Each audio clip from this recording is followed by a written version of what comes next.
میرے نبی نے فرمایا کہ سب سے بدترین برتن جسے آدمی بھرتا ہے وہ پیٹ ہے۔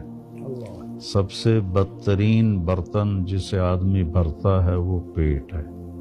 اس کے لیے اگر اس نے کھانا ہی ہے تو ایک حصہ کھانے کو دے معدے کا، ایک حصہ پانی کو دے، ایک حصہ خالی رکھے۔ تو اس ایک حدیث پہ عمل کر کے بیماری قریب نہیں آئے گی۔ تقدیر الگ چیز، بھوک ہو تو اٹھ جاؤ، یہ سیکھ لو۔